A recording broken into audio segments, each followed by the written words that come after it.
Hello, mate. 안녕하세요. 호주, 그 중에서도 브리즈베인에 살고 있는 라이언입니다. 벌써 2019년 1월 1일이 밝았네요.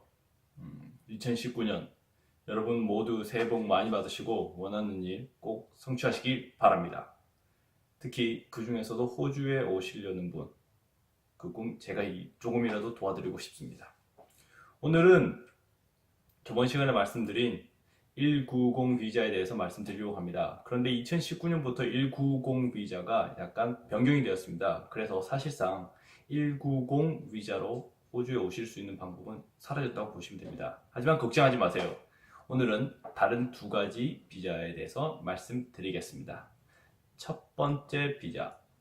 첫 번째 비자는 489 비자로서 Regional Skilled Regional Visa입니다. Skilled Regional Visa, 489 비자. 489 비자는 어떤 비자냐고 하면 이렇게 생각하시면 좋을 것 같아요. 주 정부가 여러분들이 호주에 머무실 수 있게 스폰서가 되어주는 것입니다. 주 정부, 호주는 땅이 무지하게 큰 나라입니다. 그래서 Federal Government와 그리고 스테이트 가버먼트로 나누어지게 되죠. 페더럴 가버먼트 경우는 국가 내를 전반적으로 다루는 정부 기관입니다. 예를 들어서 텍스 세율 같은 것을 조절하는 기구, 그것이 바로 연방 정부가 되겠죠. 하지만 주 정부도 연방 정부 못지않게 큰 영향력을 행사합니다. 호주에는 여러 연방 정부가 있습니다. 바로 주 단위로 나누시는데 ACT라는 오스트레일리아 캐피탈 테리토리라는 캔버라, 한국어로 비유를 하자면 서울특별자치구, 서울특별시 정부 정도가 되겠죠. 두 번째는 뉴 사우스 웨일즈, 대표적인 도시로는 시드니가 있죠. 그리고 세 번째는 노던 테리토리라고 해서 호주의 제일 북단에 위치하고 있는 주입니다. 네 번째는 퀸즐랜드, 바로 제가 살고 있는 퀸즐랜드 주죠. 다섯 번째는 사우스 오스트레일리아라고 해서 SA라고 표기를 합니다. 여섯 번째는 호주의 제일 밑에 남쪽에 위치하고 있는 타스메이니아라는 아름다운 섬으로 이루어진 주입니다. 일곱 번째는 빅토리아 주가 되죠. 여덟 번째는 마지막으로 웨스턴 오스트레일리아라고 해서 호주의 서쪽에 위치하고 있는 주입니다. 이렇게 총 8개의 주 정부로 나눠지게 됩니다. 그래서 여러분이 오시고 싶다라고 하면 주 정부의 스폰을 받아서 오실 수 있는데 바로 489 비자가 바로 그 중 한 개입니다. 489 비자. 489 비자는 영주 비자로 가기 전 조건적인 비자입니다. 조건적인 비자. 4년 동안 여러분이 호주에 합법적으로, 그 중에서도 스폰을 해준 주에 4년 동안 머무르실 수 있습니다. 그리고 2년간 그 주에 머무르면서 1년 동안 풀타임 일을 하시게 되면 여러분은 영주권 비자를 어플라이 하실 수 있습니다. 그런데 풀타임이라고 하면 어떻게 정의가 되냐? 호주에는 fair work라는 곳이 있습니다. fair work, 공정한 일이라는 fair work인데 fair work는 한국어로 비유를 하자면 노동청 공정위원회 정도 이렇게 비유가 될 것 같습니다. fair work에서는 full time을 이렇게 정의하고 있습니다. 주당 38시간 정도를 일하는 곳. 고용주와 고용자가 38시간 주당 일하는 것을 풀타임이라고 이야기하고 있습니다. 호주에서는 보통 그렇게 개념을 하죠. 풀타임을 일한다면 월요일부터 금요일까지, 그리고 주당 38시간 정도 일을 하고 1년에 4주 정도를 4주 정도의 유급 휴가를 받는 것을 풀타임이라고 보통 이야기합니다. 그렇게 489 비자를 받으면 이렇게 4년 동안 그 주에 머무를 수 있고, 그리고 2년 동안 그 주에 머무르면서 특히 그 중에 1년을 풀타임으로 일을 한다면 여러분 영주권 비자를 신청하실 수 있습니다. 그렇다면 489 비자는 어떻게 받을 수 있는가? 역시 조건이 있습니다. 항상 잊지 마셔야 될 것이 여러분과 호주 정부는 줄다리기 하는 관계다라는 것이죠. 여러분들이 줄을 당기는 만큼 호주 정부도 이렇게 줄을 잡아당기고 있어요. 줄을 잡아당기면서 조금 더 자기들에게 유리하게 만든다는 거죠.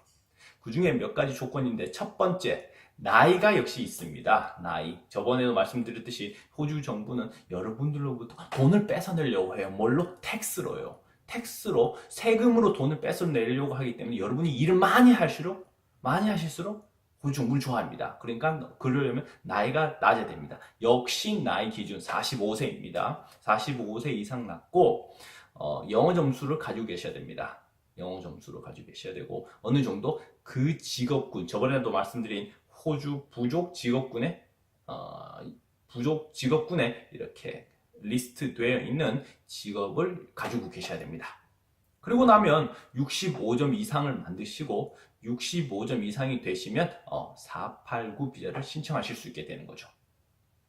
예, 그렇습니다. 그리고 두 번째로 오늘 설명드릴 비자입니다.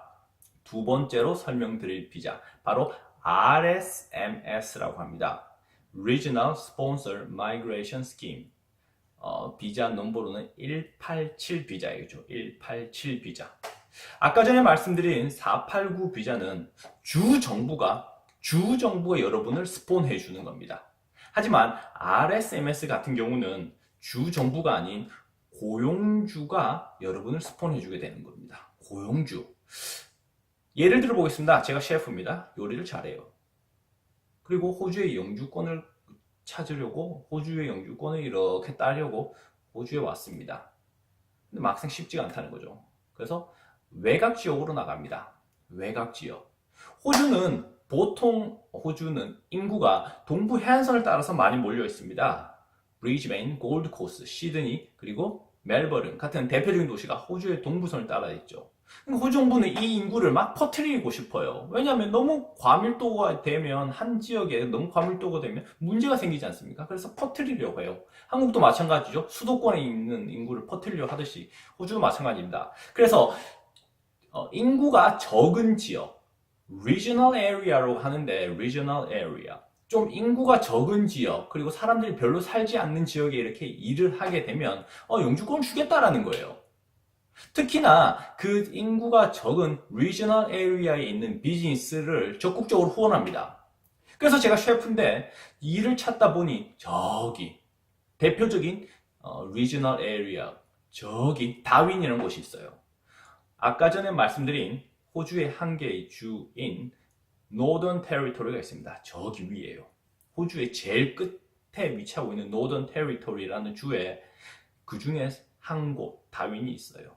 다윈 여러분 아시죠? 맞죠? 초등학교 때 중학교 때 이렇게 진화론 새 부리가 왜 이러냐 이렇게 뭉퉁하냐 뾰족하냐 다윈이 그랬죠.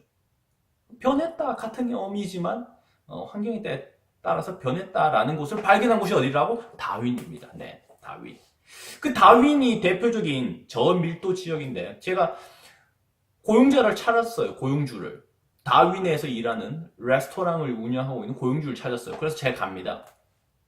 저에게 스폰서를 해주십시오. 저희 스폰서가 되어주십시오. 고용주는 어떻게 할까요? 저울질을 하겠죠. 근데 저울질을 하기보다는 거의 스폰서를 해줄 겁니다. 왜냐?